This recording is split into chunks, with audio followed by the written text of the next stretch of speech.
इस फिल्म की शुरुआत एक ऐसे सवाल से होती है जो किसी को भी डरा सकता है। सोचिए, आप अपने परिवार के साथ समंदर के बीच बोट पर छुट्टियां मना रहे हैं। चारों तरफ सिर्फ नीला पानी दिखाई दे रहा है और सब कुछ बिल्कुल सामान्य लग रहा है, लेकिन अगले ही पल पूरा समंदर गायब हो जाए और आपकी बोट सूखी समुद्री जमीन पर फंस जाए। आखिर इतना सारा पानी कहाँ चला गया? क्या वह कभी वापस आएगा? इसी हैरान कर देने वाले राज की कहानी इस फिल्म में दिखाई गई है। कहानी एक परिवार से शुरू होती है जो कैरेबियन समंदर के बीच अपनी बोट पर घूम रहा है। वे अपने बेटे बेन का जन्मदिन मनाने आए हैं। पूरा परिवार खुश है और इस खास दिन को यादगार बनाने में लगा हुआ है, लेकिन उन्हें बिल्कुल भी अंदाजा नहीं कि उनकी ये खुशी बस कुछ ही देर की मेहमान है। शुरुआत में सब कुछ बिल्कुल ठीक चलता है। समंदर का खूबसूरत नजारा देखते हुए बेन की माँ जूलिया तैरने के लिए पानी में उतर जाती है। उसी समय बेन और उसके पिता टॉम आराम से मछली पकड़ रहे होते हैं। तभी अचानक जूलिया को एहसास होता है कि पानी के अंदर कोई बहुत बड़ी चीज उसके चारों तरफ घूम रही है। वह घबरा कर इधर उधर देखती है, लेकिन उसे कुछ दिखाई नहीं देता। तभी अचानक कोई ताकत उसे गहरे पानी की तरफ खींच लेती है। उसी समय बोट के सभी नेविगेशन उपकरण भी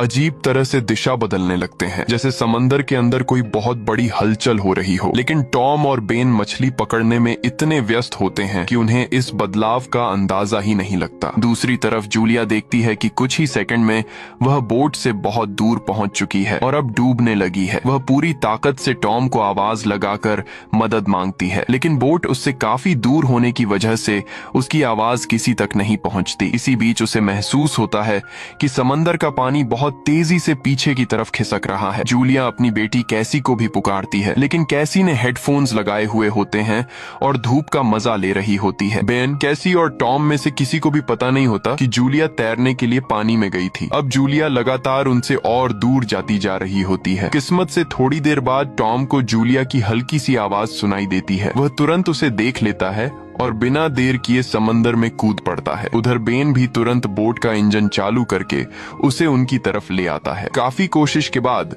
टॉम आखिर जूलिया को डूबने से बचा लेता है। जैसे ही वे बोट के पास पहुंचते हैं, बेन और कैसी दोनों मिलकर उन्हें ऊपर खींच लेते हैं। इस तरह जूलिया की जान बच जाती है। बोट पर वापस आने के बाद टॉम अपनी बेटी कैसी पर गुस्सा करता है। वह कहता है कि जब तुम्हारी माँ समंदर में जाती है तो तुम्हें उस पर नजर रखनी चाहिए थी। कैसी माफी मांगते हुए बताती है कि उसने हेडफोन्स लगाए हुए थे, इसलिए उसे कुछ सुनाई नहीं दिया। अब जब सब लोग शांत हो जाते हैं, टॉम साफ कह देता है कि आगे से कोई भी बिना बताए पानी में नहीं उतरेगा। अगर किसी को तैरना भी है तो पहले बाकी लोगों को जरूर बताएगा। परिवार के सभी लोग उसकी बात मान लेते हैं। धीरे धीरे रात होने लगती है और अब सब लोग बेन का जन्मदिन मनाने की तैयारी करते हैं। जन्मदिन का छोटा सा जश्न खत्म होने के बाद कैसी के बॉयफ्रेंड का वीडियो कॉल आता है। कैसी उसे बताती है कि वे सब बोट पर बहुत मजे कर रहे हैं, लेकिन उसका बॉयफ्रेंड घबराई हुई आवाज में कहता है कि तुम लोग जितनी जल्दी हो सके किनारे लौट आओ। टीवी पर खबर चल रही है कि पूरी दुनिया में कुछ बहुत बड़ा होने वाला है। ये सुनकर कैसी उसके पीछे खिड़की से बाहर देखती है और शहर की तरफ एक बहुत बड़ा तूफान तेजी से आता दिखाई देता है। ये देखकर वह परेशान हो जाती है, क्योंकि वह जानती है कि वे लोग इस समय समंदर के बीच फंसे हुए हैं। वह उससे और बात करना चाहती है, लेकिन अचानक कॉल कट जाती है। इसके बाद कैसी तुरंत सारी बात अपने मम्मी पापा को बताती है। ये सुनते ही पूरा परिवार बोट की सुरक्षा जांचने लगता है। तभी उनकी नजर समंदर में घूम रही कई व्हेल और शार्क पर पड़ती है। हैरानी की बात यह होती है कि इस इलाके में आम तौर पर व्हेल और शार्क कभी दिखाई नहीं देती। टॉम पेशे से एक अनुभवी ओशन एक्सप्लोरर रह चुका होता है, इसलिए वह तुरंत समझ जाता है कि व्हेल और शार्क ऐसा व्यवहार तभी करती हैं जब कोई बहुत बड़ा और खतरनाक तूफान आने वाला होता है। यानी इन समुद्री जीवों ने आने वाले खतरे को पहले ही महसूस कर लिया था। लेकिन उस तूफान का सामना करने से पहले इस परिवार को अपने चारों तरफ मंडरा रही शार्कों की प्रॉब्लम से निपटना था। अब तक ये लोग समझ ही नहीं पाए थे कि आखिर हो क्या रहा है। तभी अचानक उनकी बोट को किसी बहुत भारी चीज का जोरदार झटका लगता है। एक पल के लिए सब बुरी तरह घबरा जाते हैं। टॉम तुरंत समझ जाता है कि बोट के नीचे किसी बहुत बड़े समुद्री जीव ने टक्कर मारी है। सच जानने के लिए वह बिना देर किए पानी में उतर जाता है। नीचे पहुंचकर वह देखता है कि बोट के निचले हिस्से में बहुत बड़ा गड्ढा पड़ चुका है। उसे देखकर साफ लगता है कि किसी विशाल शार्क ने हमला किया था। लेकिन जब टॉम वापस ऊपर आता है तो उसके कंधे पर गहरा जख्म दिखाई देता है। जूलिया फौरन उसकी चोट साफ करके टांके लगा देती है। इसके बाद टॉम सबको बताता है कि शार्क की टक्कर से बोट का इंजन पूरी तरह खराब हो गया है। अब बोट आगे नहीं बढ़ सकती, यानी अब वे खुले समुद्र के बीच पूरी तरह फंस चुके हैं। ऐसे में उन्हें बस किसी से मदद मांगने की उम्मीद रहती है, लेकिन जब कैसी संपर्क करने की कोशिश करती है तो कोई सिग्नल ही नहीं मिलता। बोट का कम्युनिकेशन सिस्टम भी पूरी तरह बंद पड़ा है। किसी को समझ नहीं आता कि अचानक एक साथ सब कुछ कैसे बंद हो गया। इतनी मुश्किल हालत में टॉम सबसे पहले खाने और पीने का सामान चेक करता है। पता चलता है कि उनके पास सिर्फ 4 दिन का राशन बचा है। हालांकि उन्हें एक छोटी सी उम्मीद अभी भी है। उनकी बोट एक शिपिंग रूट के पास है। शायद कोई गुजरता हुआ शिप उन्हें देख ले और उनकी जान बच जाए। इसी बीच अचानक बाहर से बहुत तेज आवाज सुनाई देती है। सभी बाहर निकलकर देखते हैं तो आसमान से एक बहुत बड़ा जलता हुआ पत्थर सीधा उनकी तरफ आ रहा होता है। अगर वह बोट से टकरा गया तो बचना नामुमकिन होगा। टॉम तुरंत खराब इंजन को फिर से चालू करने की कोशिश करता है। उसे पता था कि इससे इंजन पूरी तरह खत्म हो जाएगा, लेकिन उस समय और कोई रास्ता भी नहीं था। जैसे तैसे बोट थोड़ी आगे बढ़ जाती है और वह विशाल पत्थर उनसे टकराने से बच जाता है। लेकिन जैसा टॉम ने सोचा था, इंजन अब पूरी तरह जवाब दे चुका होता है। ध्यान से देखने पर टॉम समझ जाता है कि ये साधारण पत्थर नहीं है, ये तो आसमान से गिरते हुए सैटेलाइट्स हैं। तभी अचानक दुनिया भर के रेडियो और फोन सिग्नल भी बंद हो गए हैं। लेकिन मुसीबत यहीं खत्म नहीं होती। कुछ ही देर बाद एक और विशाल सैटेलाइट उनकी तरफ गिरने लगता है। अब उनके पास छिपने के अलावा कोई रास्ता नहीं बचता। सभी बोट के नीचे वाले हिस्से में जाकर लाइफ जैकेट पहन लेते हैं, ताकि अगर बोट पलट जाए तो कम से कम डूबे नहीं। तभी पूरी बोट बहुत जोर जोर से हिलने लगती है। सबको लगने लगता है कि अब शायद उनकी आखिरी घड़ी आ गई है। फिर अचानक एक जबरदस्त धमाका होता है और सभी बेहोश हो जाते हैं। जब उनकी आंख खुलती है तो वे खुद को जिंदा पाते हैं। सबको चोटें आई हैं, लेकिन सबसे हैरान करने वाली बात कुछ और होती है। बोट में कई जगह बड़े बड़े छेद हो चुके हैं, फिर भी अंदर पानी की एक बूंद तक नहीं आ रही। यह देखकर सब जल्दी से बाहर निकलते हैं और सामने का नजारा देखकर उनके होश उड़ जाते हैं। जहां चारों तरफ गहरा समुद्र होना चाहिए था, वहां अब सिर्फ सूखी जमीन, ऊंचे नीचे पत्थर और गहरे गड्ढे दिखाई देते हैं। उनकी बोट भी सूखी समुद्र की तलहटी पर अटकी हुई होती है। चारों तरफ मछलियां तड़पती हुई पड़ी हैं। ऐसा लग रहा होता है जैसे वे किसी दूसरी दुनिया में पहुंच गए हों। लेकिन कुछ ही पल बाद उन्हें समझ आता है कि वे अभी भी समुद्र के बीच ही हैं। फर्क सिर्फ इतना है कि पूरा समुद्र का पानी किसी और जगह चला गया है। टॉम तुरंत अपना कंपास निकालकर दिशा देखता है। जांच करने के बाद उसे एक और डराने वाली बात पता चलती है। वह समझ जाता है कि धरती के पोल अपनी जगह बदल चुके हैं। नॉर्थ पोल और साउथ पोल आपस में बदल गए हैं। इसी वजह से पूरी दुनिया का समुद्री पानी अपनी जगह छोड़कर दूसरी तरफ खिसक गया है। जहां पहले समुद्र था, वहां अब सूखी जमीन है। ये सच जानने के बाद पूरा परिवार सन्न रह जाता है। फिर टॉम एक और बात कहता है जिसे सुनकर सबकी रूह कांप जाती है। वह कहता है कि जिस वक्त धरती के पोल बदले होंगे, उस समय जमीन पर रहने वाले ज्यादातर लोगों का बच पाना लगभग नामुमकिन था। ये सुनते ही कैसी पूरी तरह टूट जाती है। उसे एहसास हो जाता है कि शायद उसका बॉयफ्रेंड भी अब इस दुनिया में नहीं रहा। दुख से भरी कैसी चुपचाप कैबिन के अंदर चली जाती है और खुद को वहीं बंद कर लेती है। अब इस परिवार के सामने एक और ऐसा सच आने वाला था जिसे सुनकर किसी के भी होश उड़ जाए। फिलहाल जूलिया बचा हुआ सारा खाना एक जगह इकट्ठा करने लगती है। वहीं बेन अपने बर्थडे के सारे गुब्बारे आसमान में छोड़ देता है। उसका सोचना था कि अगर कहीं आसपास कोई और इंसान जिंदा होगा तो इन गुब्बारों को देखकर शायद उनकी तरफ आ जाए। फिर सब मिलकर इस मुश्किल का सामना कर सकते हैं। इसके बाद टॉम रेडियो के जरिए किसी से संपर्क करने की कोशिश करता है। उसे उम्मीद थी कि शायद कोई जवाब नहीं मिलेगा, लेकिन इत्तेफाक से दूसरी तरफ से आवाज आ जाती है। जवाब देने वाला एक सबमरीन का कप्तान होता है जिसका नाम नाटो है। वह भी पूरी घटना के बारे में जानता है, क्योंकि जब समुद्र का पानी गायब हुआ तब वह भी अपनी सबमरीन के अंदर था। टॉम तुरंत उससे पूछता है कि अब उन्हें क्या करना चाहिए। तभी कप्तान ऐसी बात बताता है जिसे सुनकर पूरे परिवार के पैरों तले जमीन खिसक जाती है। वह कहता है कि पृथ्वी के जो पोल अपनी जगह से बदल गए हैं, वे लगभग 1 हफ्ते बाद फिर अपनी पुरानी पुरानी जगह लौट आएंगे। इसका मतलब है कि एक हफ्ते बाद समुद्र का सारा पानी भी वापस लौटेगा। लेकिन उस समय उठने वाली लहरें इतनी भयानक होंगी कि रास्ते में आने वाली हर चीज को मिटा देंगी। कप्तान आगे कहता है कि उसकी सबमरीन पानी के अंदर है, इसलिए उसके बचने के चांस ज्यादा हैं। लेकिन टॉम और उसके परिवार को जितनी जल्दी हो सके किसी ऊंची जगह पहुंचना होगा, तभी उनके बचने की उम्मीद रहेगी। यह सुनते ही जूलिया बिना समय गंवाए अपने दोनों बच्चों से सामान पैक करने को कहती है। अच्छा बच्चों, मेरी बात सुनो, हमें जल्दी यहाँ से निकलना पड़ेगा। चलो, आप हमारे बच्चों को बचा सकते हैं ना?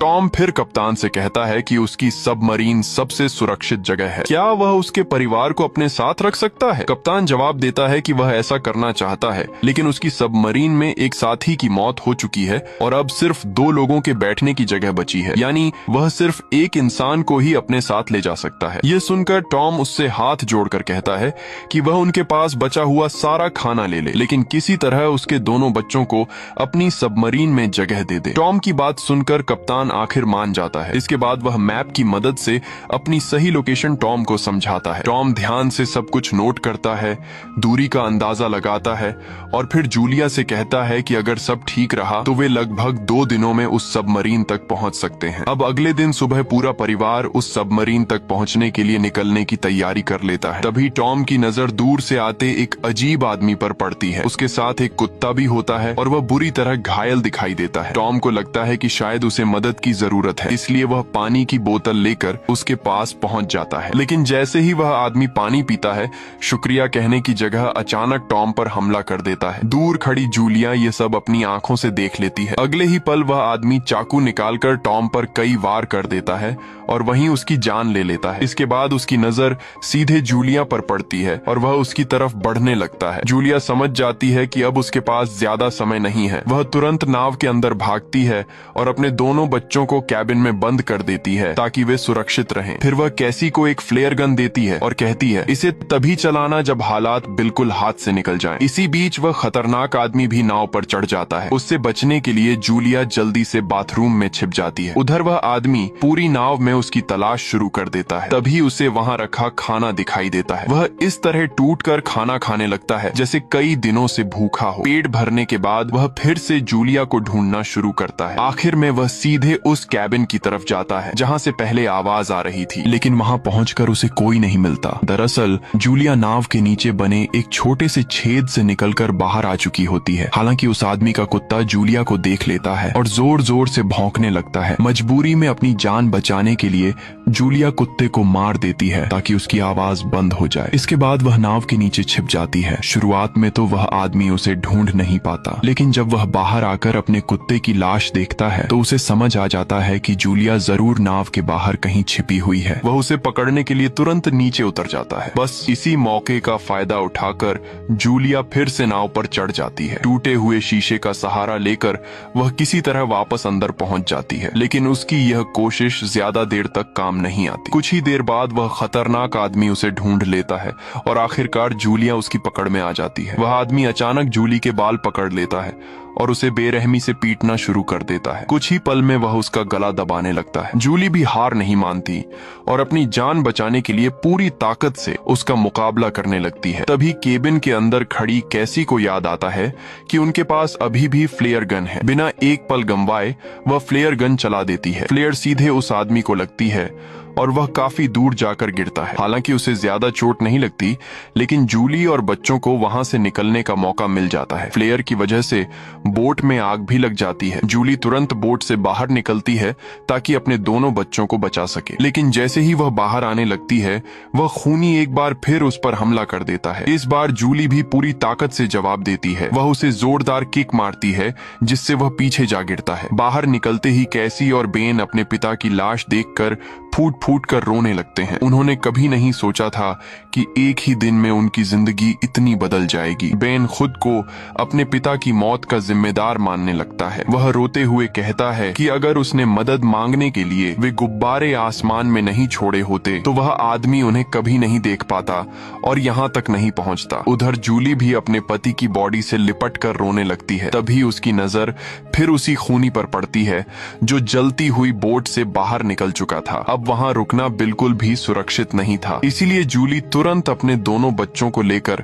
वहां से भागने लगती है। कुछ देर बाद पीछे खड़ी उनकी जलती हुई बोट जोरदार धमाके के साथ फट जाती है। तीनों लगातार भागते रहते हैं और काफी दूर निकल आते हैं। बहुत ज्यादा थक जाने पर वे एक पहाड़ी के पीछे रुककर थोड़ा आराम करने का फैसला करते हैं। उन्हें लगता है कि शायद अब वह आदमी उनका पीछा छोड़ चुका होगा, लेकिन बेन अभी भी अपने पिता को याद करके रो रहा होता है। कैसी उसे हिम्मत देती है और पीने के लिए साफ पानी भी देती है, मगर बेन पानी पीने से भी मना कर देता है। तब जूली अपने बेटे को समझाती है कि इसमें उसकी कोई गलती नहीं है, उसने तो सिर्फ मदद मांगने के लिए गुब्बारे छोड़े थे। इतने में जूली की नजर दूर जाती है और वह देखती है कि वही खूनी अभी भी उनके पीछे आ रहा है। ये देखते ही तीनों फिर से दौड़ पड़ते हैं। वे लगातार भागते रहते हैं, उनके पैर जवाब देने लगते हैं, लेकिन जब भी पीछे मुड़कर देखते हैं वह आदमी अब भी उनका पीछा कर रहा होता है। इसलिए वे बिना रुके आगे बढ़ते रहते हैं और आखिर एक ऐसी जगह पहुंचते हैं जहां जहरीला एसिड जैसा पानी फैला हुआ होता है। वहां से गुजरना जान जोखिम में डालने जैसा था, लेकिन जूली के पास कोई दूसरा रास्ता भी नहीं था। वह अपने बच्चों को उसी रास्ते से निकलने का आदेश देती है। किसी तरह तीनों उस जहरीले पानी को पार कर लेते हैं, लेकिन उसकी वजह से उनकी हालत बहुत खराब हो जाती है। तभी जूली को पता चलता है कि बेन के शरीर में पानी की भारी कमी हो चुकी है। उनके पास पानी की बस कुछ आखिरी बूंदें बची थीं, जो वे बेन को पिला देते हैं, लेकिन उससे उसकी प्यास बिल्कुल भी नहीं बुझती। अब कैसी भी पूरी तरह हिम्मत हारने लगती है। वह कहती है कि पता नहीं जिस जगह वे जा रहे हैं वहाँ सच में कप्तान की सबमरीन मिलेगी भी या नहीं। यह सुनकर जूली उसे डांट देती है। वह कहती है, चुप रहो और जैसा मैं कह रही हूँ वैसा ही करो, हमें बस आगे बढ़ते रहना है। मुझे पूरा भरोसा है कि मैं तुम दोनों को बचाकर ले जाऊंगी। जूली की बात सुनकर तीनों फिर से आगे बढ़ने लगते हैं। चलते चलते उन्हें समुद्र के बीच एक पुराना हवाई जहाज दिखाई देता है, जो कई साल पहले क्रैश होकर वहीं गिर गया था। वे तीनों उसके अंदर छिप जाते हैं। वहीं जूली अपने परिवार की वह फोटो आखिरी बार देखती है जो उन्होंने पिछली रात साथ में खिंचवाई थी। उस तस्वीर को देखते ही तीनों को टॉम की याद आने लगती है। उन्हें यकीन ही नहीं होता कि सिर्फ एक दिन के अंदर उनकी पूरी दुनिया बदल चुकी है। धीरे धीरे रात काफी हो जाती है। लंबी भागदौड़ की वजह से कैसी और बेन सो जाते हैं। तभी किसी की आवाज सुनकर कैसी की आंख खुलती है। वह बाहर जाकर देखती है तो सामने वही खूनी फिर से उनकी तरफ बढ़ता हुआ नजर आता है। अब तीनों समझ चुके थे कि जब तक यह आदमी जिंदा है उनका बचना मुश्किल है, इसलिए वे उसे खत्म करने का प्लान बनाते हैं। कैसी वहीं बैठकर सोने का नाटक करती है। खूनी को लगता है कि वह सच में सो रही है। जैसे ही वह उस पर हमला करने के लिए पास आता है, पीछे छिपी जूली अचानक उस पर टूट पड़ती है। इस बार जूली के अंदर अपने पति की मौत का गुस्सा भरा हुआ था। वह उस आदमी पर लगातार हमला करती रहती है और तब तक नहीं रुकती जब तक उसकी जान नहीं निकल जाती। अब उनका सबसे बड़ा खतरा खत्म हो चुका था। इतने दिनों बाद पहली बार जूली चैन की नींद सो पाती है। सुबह जब तीनों की आंख खुलती है तो वे उस खूनी की लाश देखकर हैरान रह जाते हैं। उसकी बॉडी बुरी तरह फटी हुई थी। ऐसा लग रहा था जैसे किसी खतरनाक जीव ने उसे अंदर से पूरी तरह खोखला कर दिया हो। तभी उन्हें समझ आ जाता है कि इस इलाके में